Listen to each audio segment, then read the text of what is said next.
대추나무에 살구 기쁨 열리는 시인의 정원. 대추나무에 대추희망 열리는 풀잎 놀이터. 표광소 시인의 정원.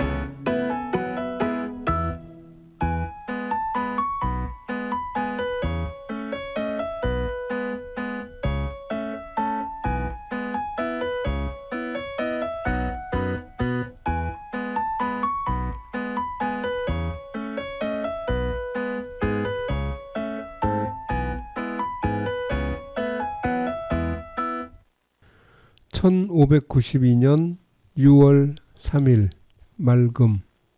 아침에 여러 장수들을 더욱 격려하여 계도를 협경하였으나 이미 달아나 버려 사방에는 남은 무리가 하나도 없었다. 고성둥지로 가고자 하여 가보니 우리 군사의 형세가 외롭고 약하여 울분을 느끼며 하룻밤 머물러 자고 왔다. 안녕하십니까? 마이 FM 91.3 서대문 공동체 라디오 힐링 충전소에서 시인의 정원을 진행하는 시 쓰는 사람 표광소입니다. 오늘은 이순신께서 1592년 6월 3일에 쓴 임진일기를 읽었습니다. 시인의 정원은 오늘도 김현덕 씨와 함께 진행하고 있습니다. 현덕 씨 안녕하세요. 네, 안녕하십니까. 김현덕입니다. 네, 음악 한 곡 듣고 이어가겠습니다. 로이킴이 부릅니다. 봄봄봄.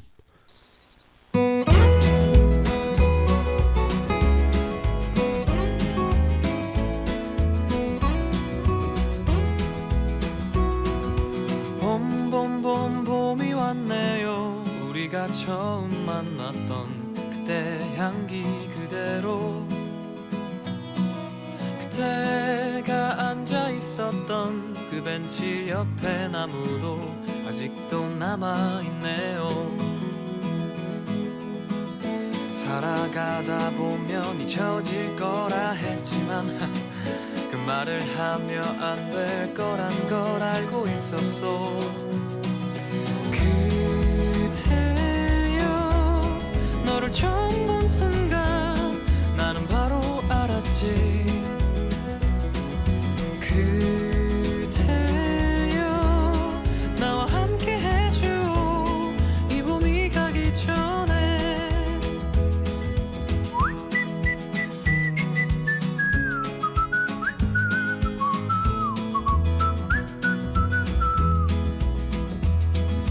봄봄봄 봄이 왔네요. 그대 없었던 내 가슴 시렸던 겨울을 지나 또 벚꽃잎이 피어나듯이 다시 이 벤치에 앉아 추억을 그려보네요.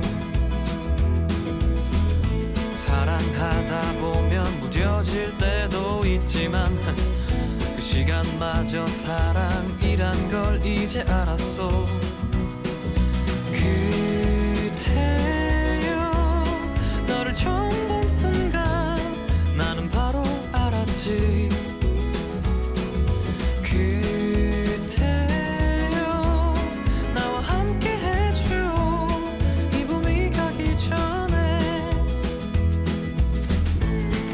우리 그만 참아요.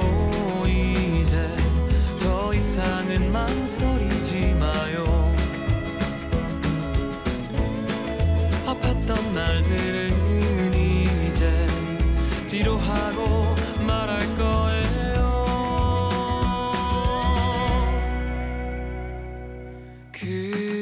그대여 너를 처음 본 순간 나는 바로 알았지.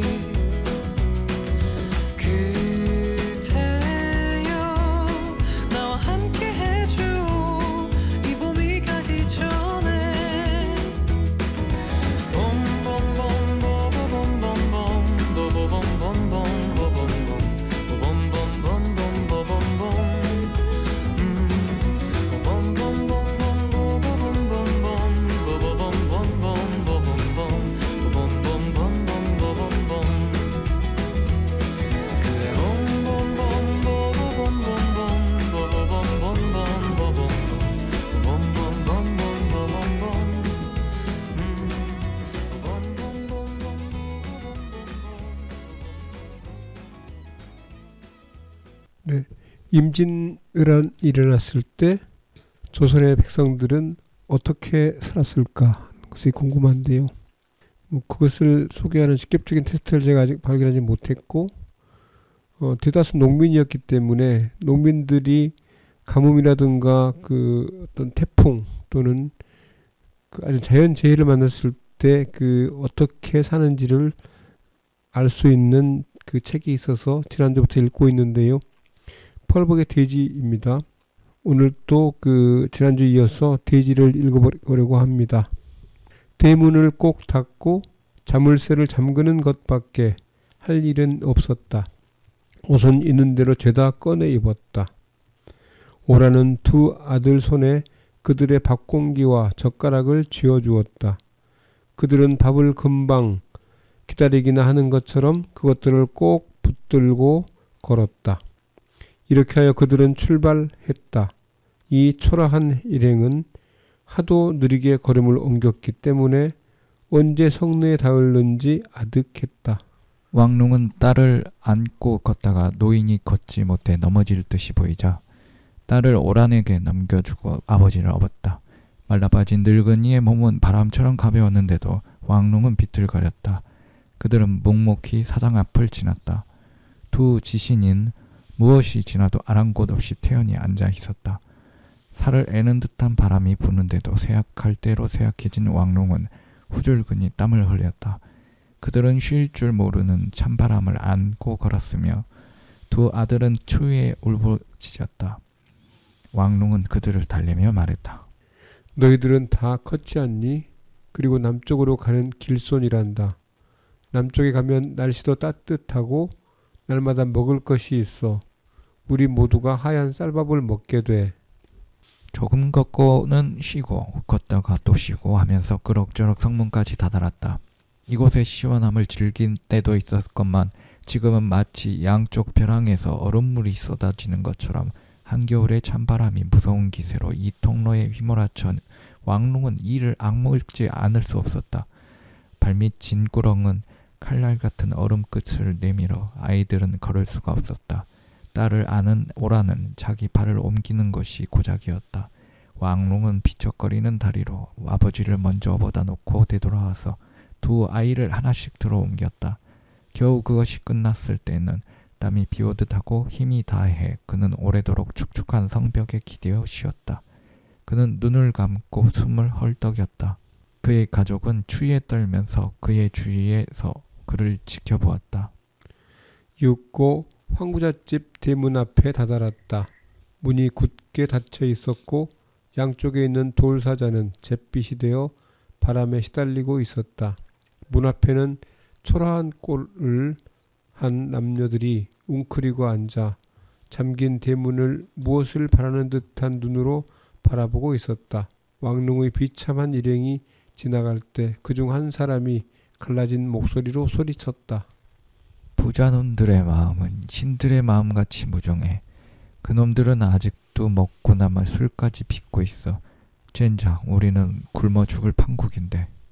그러자 또 한 사람이 한탄하며 말했다.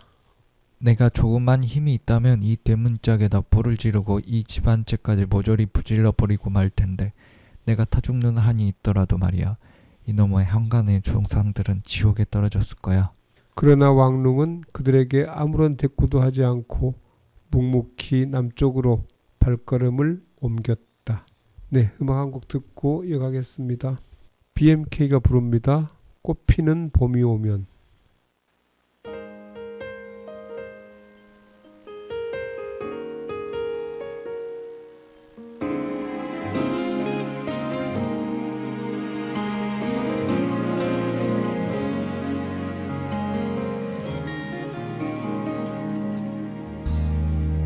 네가 떠난 그로 내 눈물은 얼 수 없나 봐.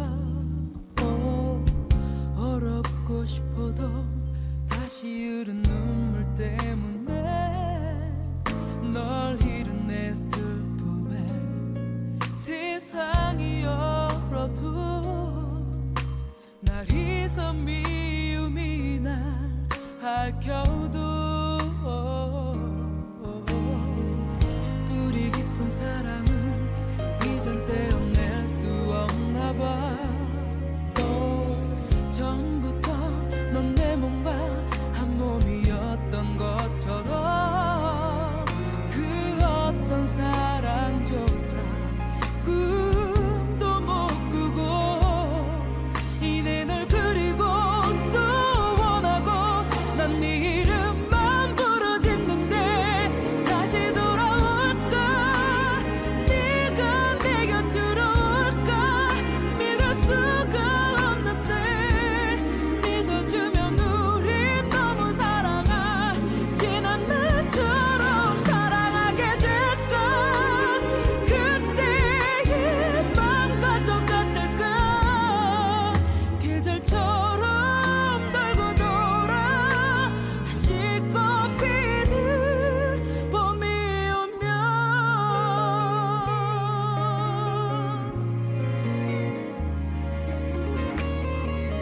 기다리는 이에겐 사랑 말고 날 게 없나 봐. 그 얼마나 고단한지 가늠도 못했었던 나 왜 못 보내느냐고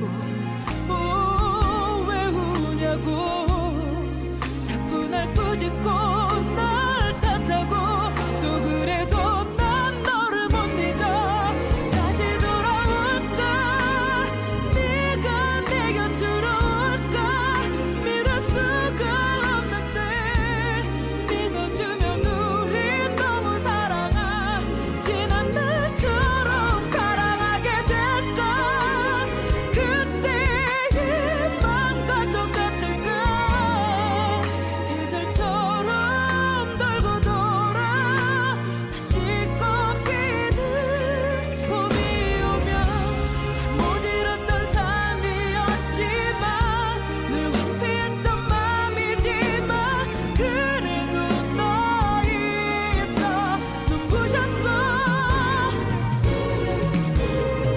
널 이렇게도 그리워 견딜 수가 없는 걸나 곁에 나 그날의 내 모습이 그리워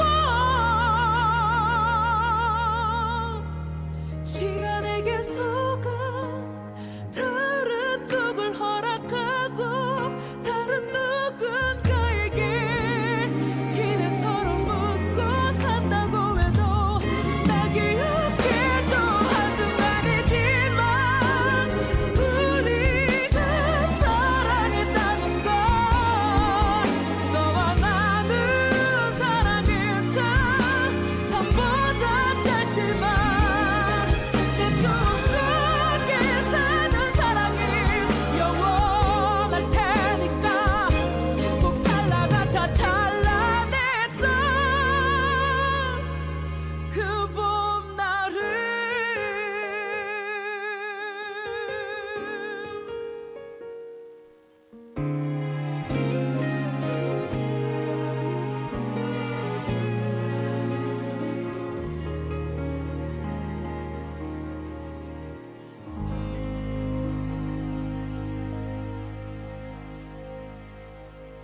그들이 성내를 지나서 남문에 이르렀을 때 이미 해는 저물어 어둡기 시작했다. 그들의 걸음은 그렇게도 느렸던 것이다. 그들은 남쪽으로 가는 사람들의 떼거리를 보았다. 왕룡이 어느 구석으로 가족을 이끌고 가서 하룻밤을 보낼까 생각하면서 성벽 밑을 둘러보고 있을 때 갑자기 그와 가족은 군중 속에 휩쓸렸다. 그는 이쪽으로 밀려온 사나이에게 물었다. 이 사람들은 모두 어딜 가는 거요? 그러자 그 사람이 대답했다. 여기서 우리가 먹고 살 수가 없어서 남쪽으로 가려고 기차를 타러 가는 길이라오. 저쪽 큰 집에서 기차가 우리 같은 사람들을 태우고 떠나요. 몇 푼만 내면 탈 수 있어요. 기차. 그런 것이 있다는 말은 누구나 듣고 있었다. 왕룡도 언젠가 사람들이 찻집에 모여서 여러 개의 찻간을 쇠사슬로 이어서 사람도 짐승도 아닌 용처럼 물과 불을 뿜는 기계가 달린다는 기차 이야기를 들은 적이 있었다. 그때 왕룡은 언제 쉬는 날에 한번 가서 보리라 하고 단단히 마음먹었었다. 그러나 그는 성내에서 상당히 떨어진 북쪽에서 살고 있는 데다 농사일이 바빠서 이럭저럭 구경 갈 시간을 얻지 못했던 것이다. 더구나 그는 자신이 알지 못하고 이해할 수 없는 것은 그것을 믿으려 하지 않았다. 사람이란 나날의 생활에 필요한 것 이상의 것을 알 필요는 없는 것이다. 그러나 지금은 의심스러운 눈으로 아내를 보며 말했다. 그럼 우리도 기차를 타고 갈까? 그들은 노인과 아이들이 밀려가는 군중 속에서 끌어내다 놓고 근심스러운 눈으로 마주 보았다. 잠깐이라도 숨을 돌리면 노인은 금방 땅바닥에 주저앉아 버리고 아이들은 군중의 발길에 짓밟힌다는 위험도 아랑곳 없이 먼저 가운데 벌렁 누워버리는 것이었다. 우라는 아직껏 딸을 안고 있었으나 아이는 목이 축 늘어지고 눈이 감겨있는 모양이 죽은 아이 같아 보였다. 왕릉은 놀라서 소리 지르며 물었다. 아니 벌써 죽었어? 오라는 고개를 흔들었다. 아직은 살았어요. 숨이 있어요. 하지만 오늘 밤 안으로 죽을 거예요.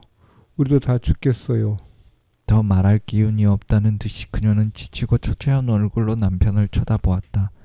왕릉도 아무 말이 없었으나 이렇게 하루만 더 걷다가는 모두 죽어버릴 것이라고 혼자 생각하였다. 그래서 그는 있는 기운을 다 내서 말했다. 자, 애들아 일어나거라. 할아버지를 일으켜드려라. 우린 이제 걷는 대신 기차를 타고 앉아서 남쪽으로 간다. 그때 어둠 속에서 하늘에 오르는 용의 부르짖음과 같은 소리를 내고 커다란 두 눈에서 불을 뿜어내며 기차가 달려오지 않았던들 그들이 몸을 움직일 수 있는 기력이 낯설는지 의문이다. 왕롱 일행은 혼잡 속에서 서로 떨어지지 않도록 길을 쓰고 손을 잡은 채 이리저리 밀리면서도 북적거리는 어둠 속을 뚫고 작은 문을 거쳐 큰 상자 같은 기찻간으로 올라탔다. 그러자 그들을 뱃속에 담은 그 괴물은 간단없이 요란한 소리를 지르며 어둠을 헤치고 쿵쿵거리며 달리기 시작했다. 네, 음악 한 곡 듣겠습니다. 정은지가 부릅니다. 하늘바라기.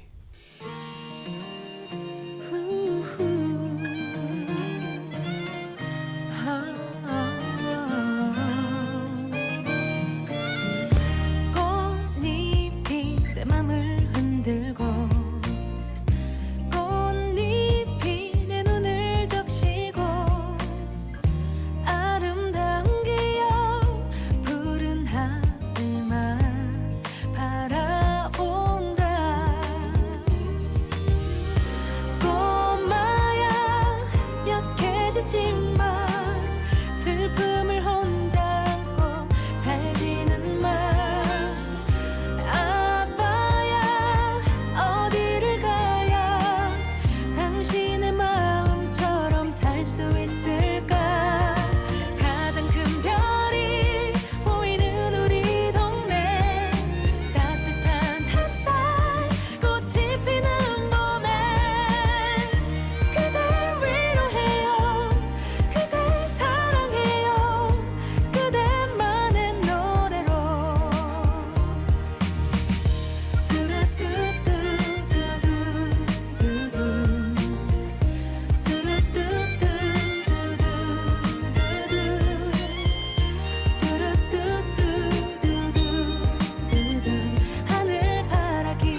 자꾸만 떠올라 가장 큰 별이 보이는 우리 동네 따뜻한 햇살 꽃이 피는 봄에 그댈 위로해요 그댈 사랑해요 그대만의 노래로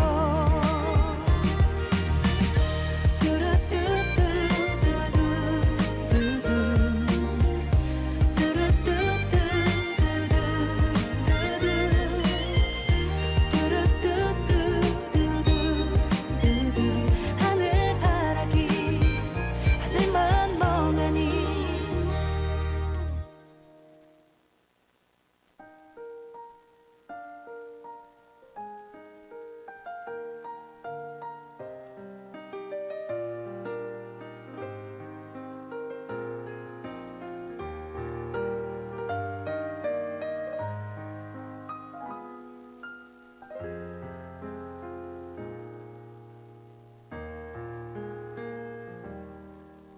은전 두 입으로 왕릉은 400리길의 차비를 치렀다.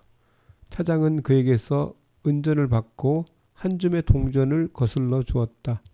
다음 정거장에서 기차가 서기 무섭게 목판을 들이미는 행상에게 왕릉은 동전 몇 잎을 주고 작은 빵 4개와 딸에게 먹일 죽 한 그릇을 샀다. 그들은 오랫동안 이렇게 많은 양의 음식을 가져본 적이 없었다. 그러나 그토록 음식에 줄여왔음에도 불구하고 그것을 입에 넣었을 땐 식욕이 너무 일지 않아 아이들도 달래서야 겨우 삼키게 할 수 있었다. 노인만은 이도 없는 잇몸으로 빵을 끈기 있게 우물거렸다.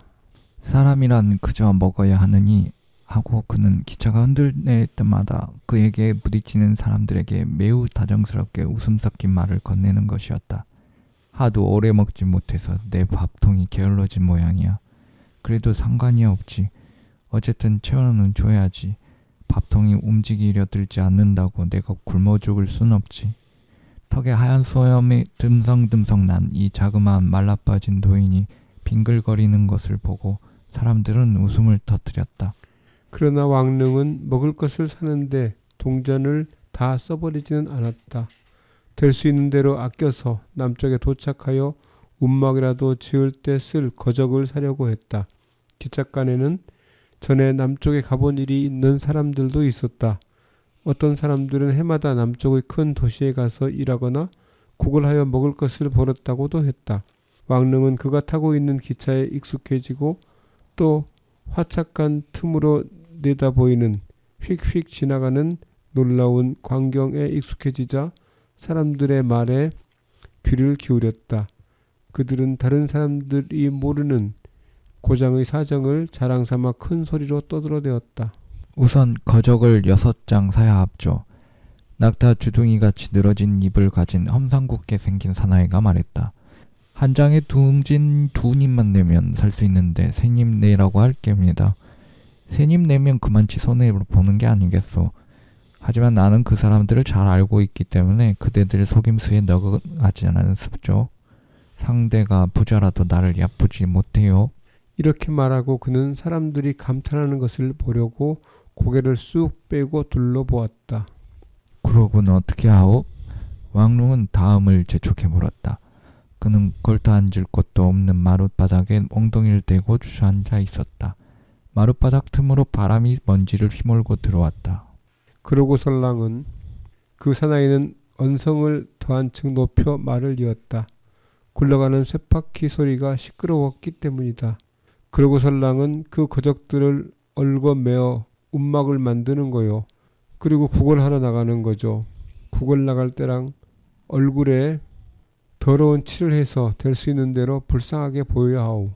왕릉은 생전 누구에게 구걸해 본 일이 없었으므로 남쪽의 낯선 사람들에게 구걸할 생각은 없었다. 그래서 물었다. 꼭 구걸을 해야 하오? 그렇고 말고요. 입모습이 천덕스럽게 생긴 사나이가 말했다. 그러나 구걸도 먹고 나서 하는 거요. 남쪽 사람들은 쌀을 얼마든지 갖고 있기 때문에 아침마다 공설 식당에 가서 동전 한 푼만 내면 흰 죽을 배가 터지도록 먹을 수 있어. 그렇게 배불리 먹고 나서 마음 편히 구걸을 해서 두부, 배추, 마늘을 사는 거죠. 왕릉은 그들로부터 약간 물러나서 벽 쪽으로 돌아서서 남몰래 허리춤에 손을 넣어 남아있는 돈을 세었다. 거적을 6장 사고 온 식구가 쌀죽을 한 그릇씩 사 먹어도 동전 세 잎이 남는 셈이었다. 이만하면 새살림을 시작할 수 있다는 생각이 들어 흐뭇한 심정이었다. 그러나 그릇을 들고 지나가는 사람에게 구걸을 해야 한다는 것은 아무리 생각해도 싫었다. 늙은 아버지나 아이들이나 또 그의 아내 같으면 혹 그럴 수도 있겠지만 그는 그래도 사지가 멀쩡한 사내자식이 아닌가? 아니 그래 남자가 할 만한 일거리는 통 없단 말이오? 하고 그는 돌아앉으며 그 사람에게 물었다. 아하 일이라 하고 그는 멸시하듯 말하고 나서 잠깐 바닥에 가래침을 탁 뱉었다. 당신만 좋다며야 인력거를 끌 수도 있다오. 부자 나리들을 태우고 달리면서 피땀을 흘리는 거라. 손님을 기다리노라면 그 땀이 얼어서 얼음옷을 입은 것처럼 돼버리지. 나 같으면 차라리 비럭질을 해. 그리고는 못마땅한 듯이 중얼거리는 바람에 왕릉은 더 이상 물어보려 하지 않았다. 그러나 그 사람의 말을 들어둔 것이 그에게는 도움이 되었다. 기차가 정점까지 가서 그들이 내렸을 때 왕릉은 이미 계획이 서 있었다. 아버지와 아들이들을 가까이 있는 어떤 집에 기다란 회색 담벼 밑에 앉혀두고 아내더러 그들을 지켜보라고 이른 뒤에 그는 이 사람 저 사람에게 시장이 있는 곳을 물어 거적을 사러 갔다.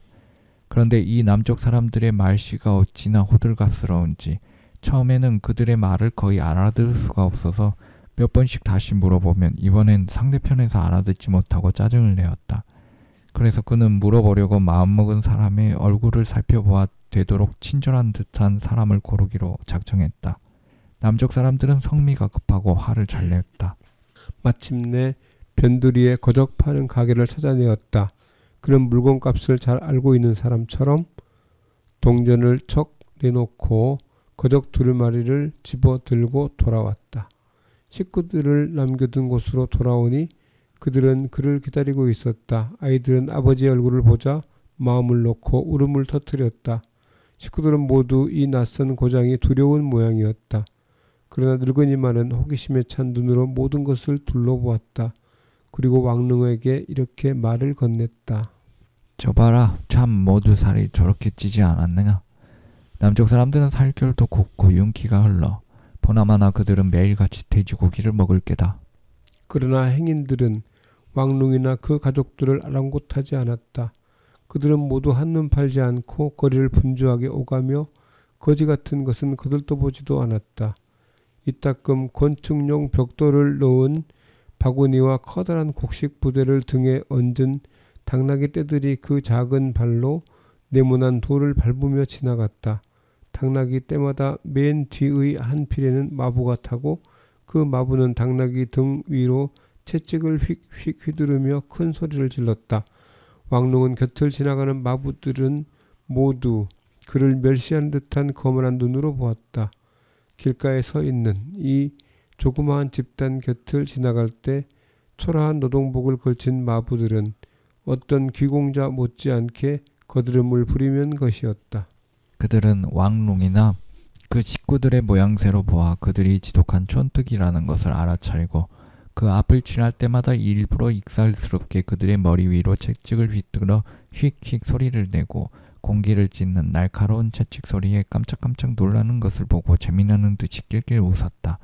왕릉은 이런 일을 두서너 번 당하자 화를 내고 몸을 돌려 움막을 칠 만한 장소를 찾아보기 시작하였다. 그들 뒤엔 이미 여러 움막들이 담벽에 붙어 지어져 있었다. 그러나 그 담 안은 무엇이 있는지 아는 이는 없었고 알 도리도 없었다. 회색 담은 으리으리하게 높고 길게 들어섰을 뿐이고 그 밑에는 마치 개 등에 붙은 벼룩처럼 움막들이 달라붙어 있었다. 왕릉은 그 움막들을 자세히 살펴보고 그것을 본떠서 거적으로 이리저리 만들어 보려고 하였으나 거적은 갈대로 만든 것들이라 빳빳하고 다루기 거북하기만 할 뿐 잘 되지 않았다. 그가 맥없이 서 있노라니 오란이 불쑥 나서서 말했다. 내가 아주 어릴 때 만들어 본 적이 있어요. 오라는 계집애를 땅에 내려놓고 거적을 이리저리 둘러쳐 지붕이 둥그런 움막을 만들었다. 들어가 앉아도 머리가 위에 닿지 않을 만큼 땅바닥에 드리워진 거적 끝을 길바닥에서 주워온 헌 벽돌로 눌러놓았다. 오라는 아이들을 시켜 벽돌을 더 주워오게 했다. 그것이 다 되자 그들은 모두 안으로 들어갔다. 오라는 아껴서 남겨둔 거적 한 장을 바닥에 깔았다. 여기에 앉아있으면 비바람은 넉넉히 피할 수 있게 되었다. 그렇게 앉아 서로 얼굴을 마주보니 어제 고향을 떠났는데 지금 수백 리 떨어진 타향에 와 있다는 것이 꿈만 같았다. 이렇게 먼 길을 걸어왔더라면 이말주일은 걸렸을 것이고 또 그랬더라면 여기에 도착하기 전에 필경 그의 가족의 누군가는 길에서 죽었을 것이다. 굶는 사람이라곤 없어 보이는 이 고장의 풍성함이 그들을 안심시켰다. 왕룽은 말했다. 자, 가서 공설 식당을 찾자. 그들은 모두 기운차게 일어나 밖으로 나갔다. 아이들은 젓가락으로 그릇을 두드리며 걸어갔다. 이제 곧 무엇인가가 그 그릇을 채워줄 테니까. 곧 그들은 어째서 그 담 밑에 움막들이 잇따라 지어졌는지 알아차렸다. 담 북쪽 끝에서 조금 더 가면 큰 거리가 있는데 그 거리에는 많은 사람들이 빈 그릇이며 양철 통들을 들고 지나가고 있었다. 이들은 모두 빈민을 위한 공설 식당으로 가는 사람들이었다. 그리고 그 식당은 그 거리의 저쪽 끝 그리 멀지 않은 곳에 있었다. 그래서 왕릉과 그의 식구들도 그 군중 속에 섞여 마침내 마대를 둘러친 두 개의 커다란 건물 앞에 이르렀다. 사람들이 와글거리며 그 집 문 안으로 들어가고 있었다. 그 집안엔 왕릉으로서는 처음 보는 굉장히 큰 화덕이 있었는데 작은 연못만큼이나 큰 가마솥이 걸려 있었다. 커다란 나무 뚜껑을 열어젖히자 구름 같은 김을 뿜으며 흰 쌀죽이 부글부글 끓고 있었다. 그 흰죽 냄새는 그 사람들의 코에 세상에 둘도 없이 구수한 것이었다. 그들은 크나큰 덩어리가 되어 거기 몰려들었다. 사나이들은 부르짖고 아기 엄마들은 아기가 밟힐까 두려워 노여움의 소리를 질렀고 아기들은 빽빽 울부짖었다. 뚜껑을 연 사내는 고함을 질렀다. 먹을 것은 얼마든지 있으니 차례대로 와. 그러나 아무것도 배고픈 사람들을 진정시킬 수는 없었다. 그들은 한술을 얻어먹을 때까지는 짐승처럼 싸우는 것이었다. 그 한복판에 휩쓸린 왕롱은 늙은 아버지와 두 아들을 놓치지 않기에 꼭 붙드는 것이 고작이었다. 그러다가 가마솥 앞으로 밀려오자 그릇을 내밀어 담아주는 죽을 받고 동전 한 입을 던져주었다. 죽을 받을 때까지 밀려나가지 않고 버티고 섞기란 여간 어려운 일이 아니었다. 그들은 거리를 빠져나와 선채로 먹었다. 왕릉은 배불리 먹고 그릇에 조금 남은 것을 보고 말했다. 이건 집에 갖다 두었다가 저녁에 먹어야지. 그러나 푸르고 붉은 제복을 입은 경비원인 듯한 사람이 그 말을 듣고 그에게 다가와서 말했다. 안 돼. 뱃속에 넣은 것 밖엔 못 가지고 가. 왕릉은 깜짝 놀라 물었다. 내 돈을 주고 산 건데 먹고 가건 가져가건 당신에게 무슨 상관이란 말이오. 그 사람은 설명했다. 규칙을 모르는 소리야. 이 죽은 가난한 사람들을 위해서 파는 것이기 때문에 동전 한 푼에 이만큼 주는 건데 더러 괘씸한 자들은 이 죽을 사가지고 가서 돼지 먹이로 쓴단 말이야. 이 쌀죽은 사람을 먹는 거지 돼지 먹을 것이 아니란 말이야. 왕롱은 이 말을 듣자 또 한 번 놀랐다. 아니 세상에 그런 괘씸한 놈들이 다 있어? 그런데 왜 가난한 사람들에게 이런 걸 주나요? 누가 이걸 주는 거요? 사나이는 대답했다. 이 거리에 부자 양반들이 하는 건데 그분들은 이렇게 중생의 생명을 건져주고 죽어 극락에 가려는 거야. 또 어떤 양반들은 이렇게 좋은 일을 해서 세상 사람들의 칭찬을 받으려고 하는 거지. 아무튼 훌륭한 일이요. 그 중에는 워낙 마음이 어질러도 그러는 분도 있겠구려. 그 사나이가 대답을 하지 않는 것을 본 왕롱은 다짐하듯 또 물었다. 적어도 몇 사람은 있겠죠? 그러나 그 사나이는 더 짓거리기 싫다는 듯이 돌아서며 제멋대로 콧노래를 흥얼거렸다. 아이들이 왕릉의 옷깃을 끌어당겨서 그는 모두 데리고 그들의 움막으로 돌아왔다. 이번 여름 들어 이렇게 배불리 먹어본 것은 처음이었으므로 그들은 온몸이 노곤해져서 들어간 눕기가 무섭게 곧 잠이 들어 이튿날 아침까지 푹 잤다. 아침 끼니를 위해 남은 동전마저 죄다 써버렸으므로 어떻게 해서라도 돈을 마련해야만 되었다. 왕릉은 어쩌면 좋을지 몰라 오란을 쳐다보았다. 그러나 그의 눈은 황폐한 빈 들판에서 그녀의 얼굴을 바라보던 때와 같이 절망적인 것은 아니었다. 거리에는 잘 사는 사람들이 오가고 시장에는 고기나 야채가 그득하고 생선시장 물통엔 물고기가 뛰어노는데 한 가족이 굶어 죽는다는 것은 있을 수 없는 일이다. 고향에 있을 때와는 사정이 달랐다. 거기서는 숫째 먹을 것이라고는 없었기 때문에 온전히 있어도 살 수가 없었던 것이다. 오라는 이런 생활에 익숙한 것처럼 침착하게 대답하였다. 나하고 아이들은 동냥을 할 수 있어요. 아버님도 할 수가 있어요. 내게는 주지 않아도 노인의 흰 머리에는 마음이 움직일 거예요. 그리고 그녀는 두 아들들을 불러들였다. 아이들은 역시 아이들이라 배불리 먹었다는 것과 낯선 고장에 와 있다는 것 이외에는 다 잊어버리고 거리로 뛰어나가 오가는 사람들을 신기한 듯이 쳐다보고 있었다. 오라는 아이들에게 말했다.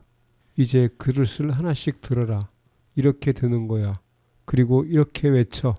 오라는 빈 그릇을 들고 처량한 목소리로 외쳤다.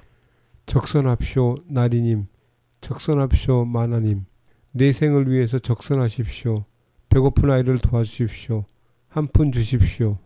두 아이들은 눈이 휘둥그레져서 어머니를 보았다. 왕릉도 놀랐다. 어디서 이런 것을 배웠을까? 그녀에게는 왕릉이 아직 모르는 면이 얼마나 많은 것일까? 오라는 그의 의심스러워하는 눈에 대답하는 듯이 말했다. 어릴 때 그렇게 해서 입에 풀칠한 적이 있어요.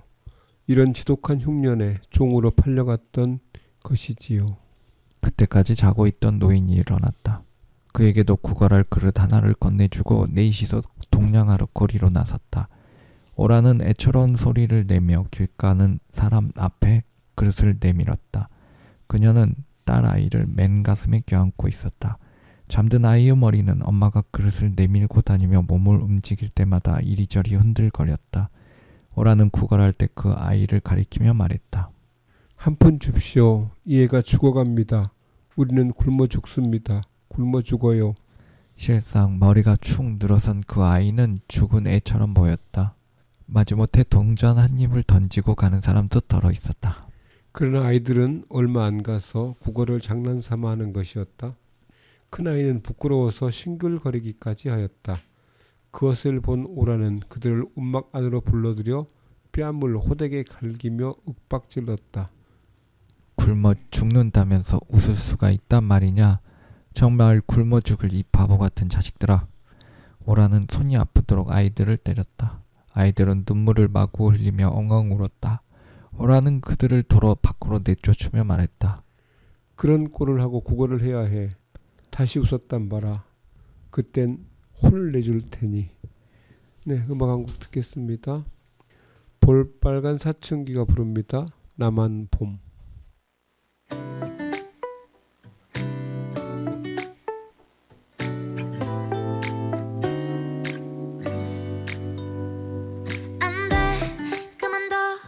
거기까지 해. 너 다가가면 나 정신 못 차려. 안 돼, 그만해. 꽃은 넣어둬. 그냥 좀 바람이 불게 놔줘. 왜 그럴까? 사람들은 그냥 본 기운이 좋아. 눈치 없이 밖을 나가는 걸까? 왜 이럴까? 뭐가 설렌다고 봄바람이 좋아. 내 맘도 모르고 다 부러워. 바보 sunshine 완벽한 하루. 사실 너와 가릴 수 있다면 얼마나 좋을까. 좋아한다고 말하기가 무서워서 내 곁에 맴돌고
왕롱은 거리로 나가 여기저기 물어서 인력거 새 놓는 집을 찾았다. 하루에 새로 운전 반량을 들여놓기로 하고 그는 인력거 한 대를 끌고 다시 거리로 나왔다. 이 바퀴 달린 나무 수레를 끌고 나서니까 모든 사람이 자기를 멍청이로 보는 것 같았다. 인력거 채를 잡은 그는 처음으로 쟁기를 메운 소처럼 어색해서 거의 걸을 수가 없었다. 그러나 밥벌이를 하려면 이놈을 끌고 달려야만 한다. 다른 인력거들은 사람을 태우고 잘들 달렸다. 그는 우선 대문을 닫은 주택들만 있는 골목길로 들어가 길들이기 위해 몇 번 오르락내리락 달려보았다. 차라리 구걸하는 편이 나을 것이라고 뼈저리게 느꼈을 때 한 집 대문이 열리면서 안경을 쓰고 선비처럼 차린 노인이 걸어나와 그를 손짓으로 불렀다.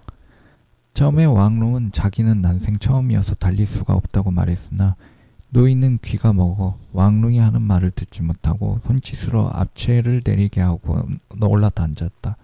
왕롱은 그 귀머거리 노인의 훌륭한 옷차림과 학자다운 용모의 위압을 느껴 그에게 복종하는 도리밖에 없었다.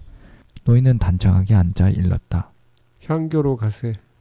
단정하게 앉아있는 노인의 점잖은 태도는 그에게 입을 열 틈도 주지 않았다. 향교가 어디에 붙어있는지 알지도 못하면서 무작정 가고 다른 인력건들처럼 다 앞으로 달렸다. 그는 길을 물으며 달렸다. 거리는 어찌나 번잡한지 바구니를 들고 오가는 행상들, 장보러 가는 부인네들, 역마차들, 그가 끄는 것과 같은 인력거들 이런 것들과 부딪힐까 조심스러워 인력거를 끌고 달릴 수가 없었다. 그리고 솜씨가 서툴러 차체가 덜컹거려 마음이 쓰였다. 그러나 그는 되도록 빠른 걸음으로 발을 옮겼다. 등에 지는 데는 익숙해 있었지만 인력거를 끌어보기는 처음이었다. 향교 담이 보이는 데까지 오자 팔이 쑤시고 손에는 물집이 생겼다. 괭이를 잡던 손자리는 인력거 잡는 손자리와는 달랐던 것이다. 향교 문 앞에 와서 왕롱이 손잡이를 내려놓자 노인은 인력거 앞에서 내렸다. 그리고 품 안에서 작은 은전 한 입을 꺼내 왕롱에게 주며 말했다. 자, 난 이보다 더 준 적이 없으니 여러 말 해야 소용없어. 그리고 몸을 돌려 향교 안으로 들어가 버렸다. 왕롱은 그런 은전을 본 적이 없었으므로 불평할 생각도 없었다. 또 그는 이 은전은 동전 몇 입과 교환할 수 있는지조차 알지 못했다. 그래서 그는 근처에 있는 싸전에 가서 돈을 바꾸었다. 싸전에서는 동전 26입과 바꾸어 주었다. 왕롱은 남쪽에서는 이렇게 쉽게 돈을 벌 수 있는가 하고 놀라지 않을 수 없었다. 가까이 서 있던 다른 인력거꾼이 돈을 세는 것을 들여다보고 물었다. 겨우 25푼이야? 그 영감쟁이를 어디서 태워서 주었길래? 왕릉이 대답을 하자 그 인력거꾼은 큰 소리로 말했다. 저런 인색한 늙은이를 보게 반값도 안 주었어. 떠나기 전에 얼마를 정했는데. 정하지 않고 그저 부르길래 가서 태웠지. 그 사나이는 업신여기는 듯이 왕릉을 쳐다보고 옆에 사람들에게 들리도록 소리쳤다. 이런 바보 봤나? 돼지꼬리가 그냥 달린 시골뜨기야. 부르길래 그냥 태워줬다고? 이만하면 바보 중에서도 1등 바보진 뭐야? 이보게 바보, 이걸 알아두게. 앞으로 미리 이렇게 묻게나 얼마를 튀어? 하고 말이세. 미리 따지지 않고 태울 수 있는 건 서양놈들 뿐이야.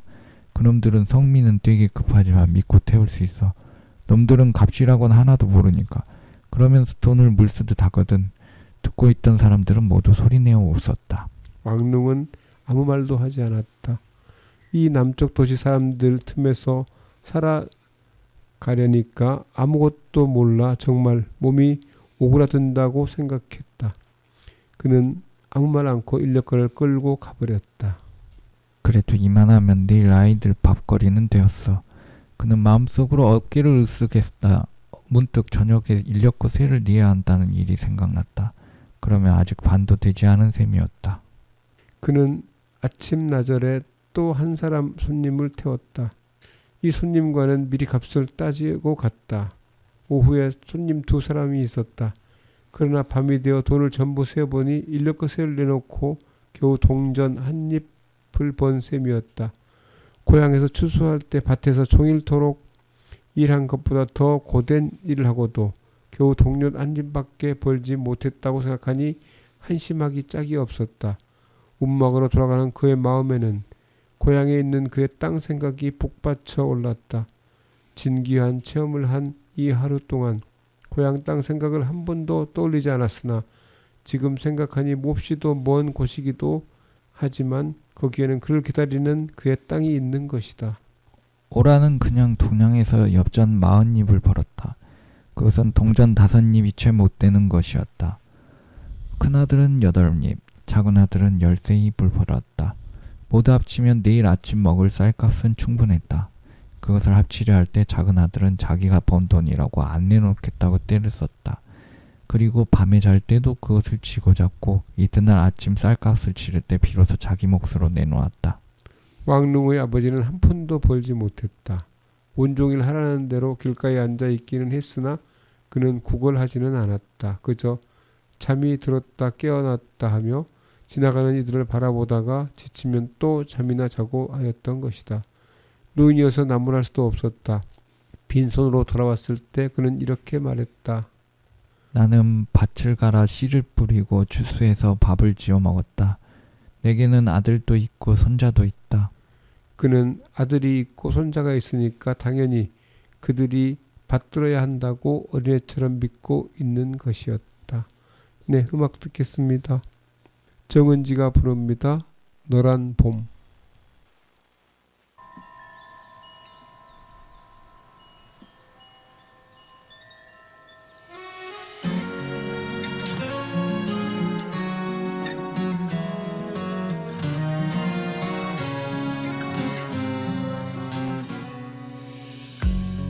다시 봄이 오려나 봐요. 벚꽃도 지겨울 만큼 또다시 외로운 계절을 만나고 부네요 바람은. 저 꽃이 너무 예뻐 외롭게 저 꽃불은 또 마냥 환하게 웃는 거야 너무 서럽게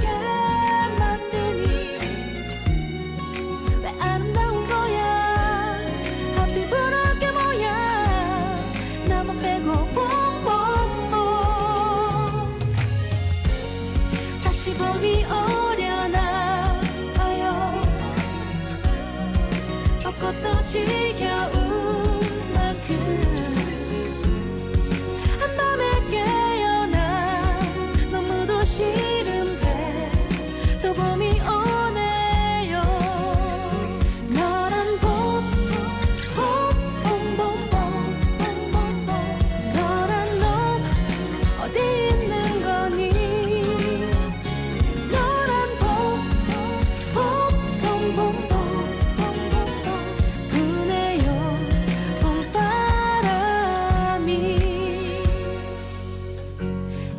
알콩달콩한 사랑을 꿈꾸고 새콤달콤한 그대는 오려나 또다시 외로운 하루를 만나면 부네요 바람은.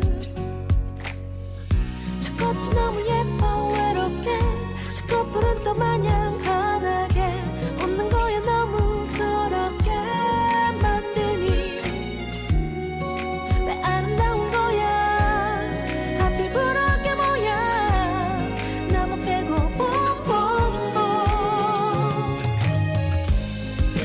봄이 오려나 봐요.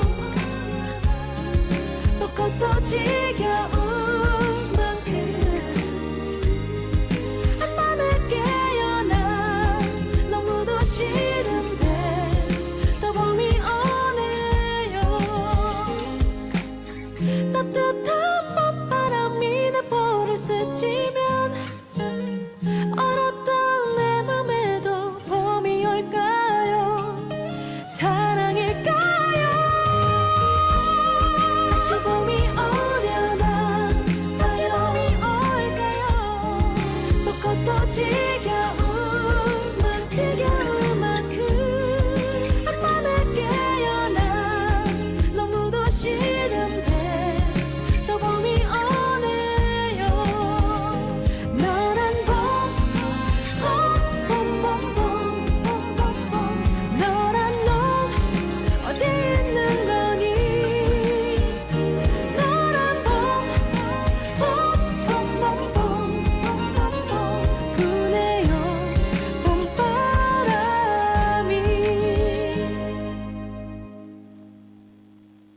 네, 오늘은 1592년 6월 3일에 이순신께서 쓴 임진일기를 읽었습니다.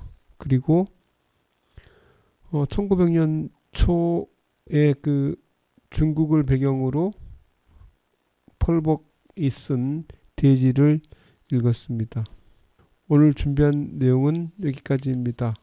다음 주에 또 뵙겠습니다. 고맙습니다. 감사합니다.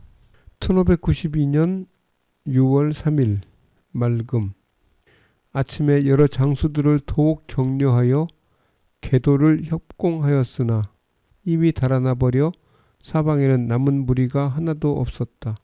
고성둥지로 가고자 하여 가보니 우리 군사의 형세가 외롭고 약하여 울분을 느끼며 하룻밤 머물러 자고 왔다.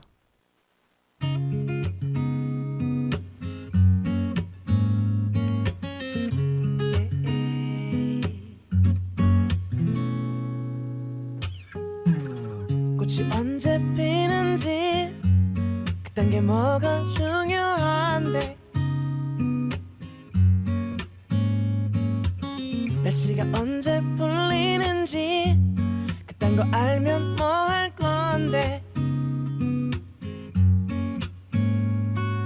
추울 땐 춥다고 붙어있고 더우면 덥다고 니네 진짜 이상해 너의 달콤한 남친은 사실 PC방을 더 가고 싶어 하지 겁나 피곤하대 봄이 그렇게도 좋냐 멍청이들아 벚꽃이 그렇게도 예쁘디 바보들아 결국 꽃잎은 떨어지지 니네도 떨어져라 몽땅 망해라 망해라 아무 문제 없는데 왜 나는 안 생기는 건데 날씨도 완전 풀렸는데 감기는 왜 또 걸리는데 추울 땐 추워서 안 생기고 더우면 더워서 인생은 불공평해 너의 완벽한 연애는 아직 웃고 있지만 너도 차일 거야 겁나 지독하게